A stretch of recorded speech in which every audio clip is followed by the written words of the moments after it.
Hello everyone, আমি সুকন্যা চক্রবর্তী।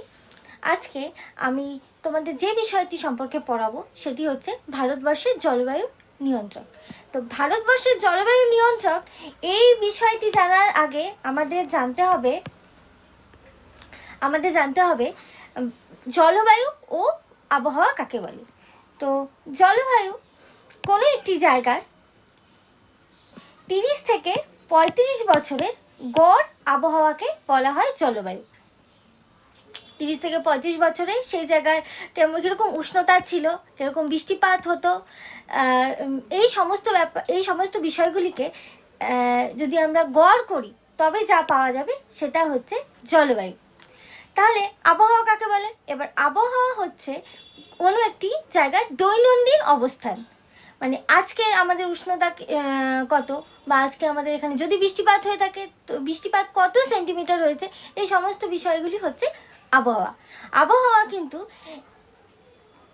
এই জায়গা থেকে 2 কিলোমিটার দূরের মধ্যে পরিবর্তিত হতেও পারে, যেমন এখানে বৃষ্টি হচ্ছে, কোথাও তার পাশে কোথাও বৃষ্টিপাত হচ্ছে না, এরকম হতে পারে। কিন্তু জলবায়ু তা হবে না, কারণ জলবায়ু তো 30 থেকে 35 বছরের গড়। তো এবার আমরা জানবো যে ভারতের জলবায়ু নিয়ন্ত্রক। তো ভারতের জলবায়ুর অনেক রকম নিয়ন্ত্রক আছে, সেগুলির মধ্যে যেগুলি খুবই গুরুত্বপূর্ণ সেগুলো সম্পর্কে আজকে আমরা জানবো। তার মধ্যে অক্ষাংশ, হিমালয় পর্বত, সমুদ্র থেকে দূরত্ব, দক্ষিণ ভারতের উপদ্বীপীয় গঠন ও ভূমির উচ্চতার প্রভাব। এবার আমরা জানবো যে অক্ষাংশ, ভারতের জলবায়ুতে অক্ষাংশ কিভাবে তার প্রভাব বিস্তার করে। তো দেখতে পাচ্ছ যে ভারতের যে উত্তর দক্ষিণে বিস্তার সেটা হচ্ছে 37.6 ডিগ্রি নর্থ থেকে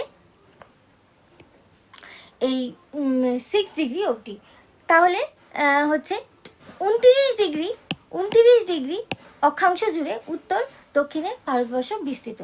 তো এর জন্য যে আবার আমরা দেখতে পাচ্ছি যে দক্ষিণ ভারত নিরক্ষরেখার খুবই কাছাকাছি অবস্থান করায় দক্ষিণ ভারতে আমরা ক্রান্তীয় নিরক্ষীয় এখানে জলবায়ু থাকে।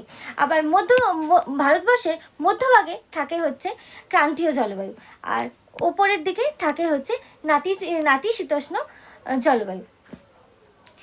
তো এর জন্য যে অক্ষাংশ ভারতবর্ষের জলবায়ুতে খুবই একটি গুরুত্বপূর্ণ নিয়ন্ত্রক। এবার এরপরে হিমালয় পর্বত, ভারতবর্ষের উত্তর থেকে উত্তর পূর্বে হিমালয় পর্বত অবস্থান করে আছে।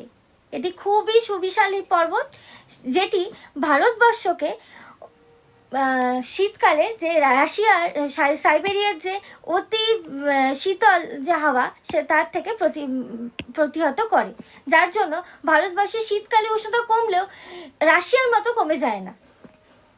হিমালয় পর্বত ভারতবর্ষকে রক্ষা করে এই রাশিয়ার প্রচণ্ড শীতল বায়ুর থেকে।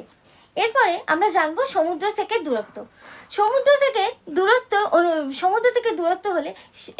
থেকে দূরত্ব কোনো একটি জায়গার তাপমাত্রাকে নিয়ন্ত্রণ করে। যেমন মুম্বাই সমুদ্রের খুবই কাছাকাছি অবস্থান করায় মুম্বাইয়ের তাপমাত্রা কিন্তু সারা বছর গড়ে 20 থেকে 30 ডিগ্রির মধ্যেই থাকে, 30 ডিগ্রি সেন্টিগ্রেডের মধ্যেই থাকে। কিন্তু সেদিক থেকে দেখতে গেলে দিল্লি টেম্পারেচার সবসময় চরমের দিকেই থাকে। যেমন শীতকালে এখানকার উষ্ণতা 2 ডিগ্রি 3 ডিগ্রিতে নেমে যায়, আবার গরমকালে 40 ডিগ্রি 50 ডিগ্রি অবধি হয়। তো এটা সমুদ্র এই জলবায়ুকে নিয়ন্ত্রণ করে, তার জন্যই মুম্বাই সমুদ্রের পাশে অবস্থান করায় মুম্বাইয়ে কখনো এরকম চরম আবহাওয়া দেখা যায় না যেটা দিল্লিতে দেখা যায়। দক্ষিণ ভারতের উপদ্বীপীয় গঠন, তোমরা দেখতে পাচ্ছ যে দক্ষিণ ভারতে ত্রিভুজাকৃতি এই যে গঠনটা, এর দক্ষিণ ভারতের হচ্ছে পূর্ব দিকে আছে বঙ্গোপসাগর, পশ্চিম দিকে আছে আরব সাগর, আর দক্ষিণ দিকে আছে সুবিশাল ভারত মহাসাগর। তো এই জন্য দক্ষিণ ভারতে সারা বছরই উষ্ণতা থাকে সমভাবাপন্ন। এছাড়াও আছে ভূমির উচ্চতার প্রভাব। একই অক্ষাংশে অবস্থান করা সত্ত্বেও দার্জিলিং ও আগ্রার উষ্ণতার পার্থক্য হয়। আগ্রায় যেরকম টেম্পারেচার থাকে দার্জিলিংয়ের টেম্পারেচার অনেকই কম, কারণ দার্জিলিংয়ের উচ্চতা আগ্রার তুলনায় অনেক বেশি। তো আজকে আমরা যে এই বিষয়গুলি জানলাম। তো এছাড়াও ভারতবর্ষকে অনেক অনেক আরও অনেক